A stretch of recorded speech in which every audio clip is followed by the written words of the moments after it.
बड़ा सा एक जंगल में एक माँ और उसकी बेटी दोनों चिड़िया रहते थे। दोनों अपनी ज़िंदगी में बहुत ज़्यादा खुश थे।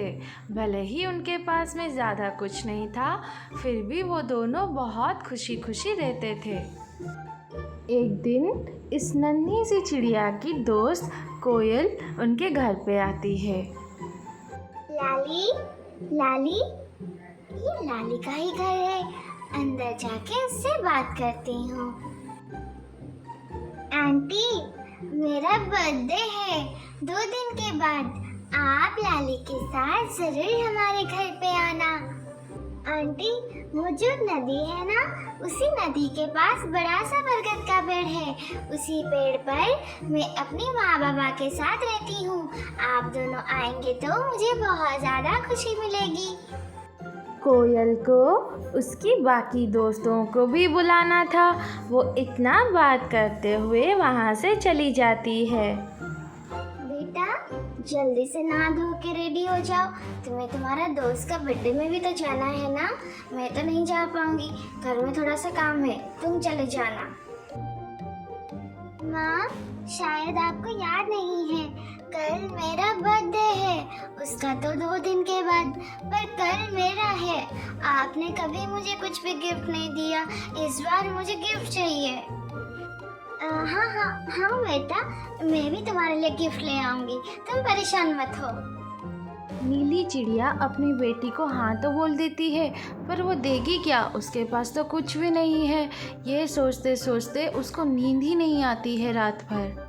अरे, कुछ ना कुछ तो उसको देना ही पड़ेगा, वरना इतनी छोटी सी बच्ची, उसका दिल ही टूट जाएगा। सुबह होते ही वो जंगल की तरफ निकल जाती है। रास्ते में जाते हुए उसको एक नीलपॉलिश का पेड़ देखने के लिए मिलता है। उस पेड़ की रखवाली एक नागिन कर रही थी। वो नागिन स्वभाव में बहुत ज़्यादा गुस्से वाली थी। वो नीलपॉलिश के पेड़ के पास जो भी चिड़िया आती थी, वो कुछ न कुछ बात करके उसको बात में उलझाए रखती थी और कुछ देर के बाद उसको मार देती थी। भगवान, इतना गरीब आपने मुझे क्यों बनाया? मेरी छोटी सी बच्ची की मांग भी पूरा नहीं कर पा रही हूँ मैं। उस समय वो नागिन नीली चिड़िया के पास आकर पहुंचती है। तुम तुम्हारे बेटी के लिए कुछ गिफ्ट देना चाहती हो ना? आओ आओ मेरे साथ, उस नीलपॉलिश के पेड़ के पास आओ। अरे डरो मत, मैं तुम्हें नहीं मारूंगी।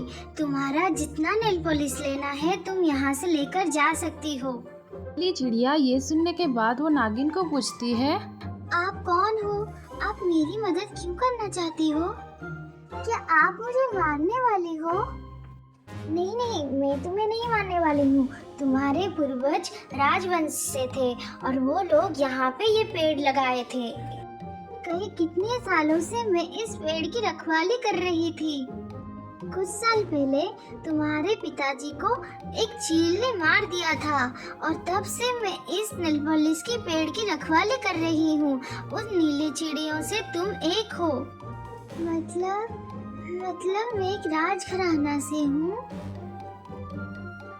हाँ, तुम एक राजपुत्री हो और तुम्हें परेशान में मैं नहीं देख सकती।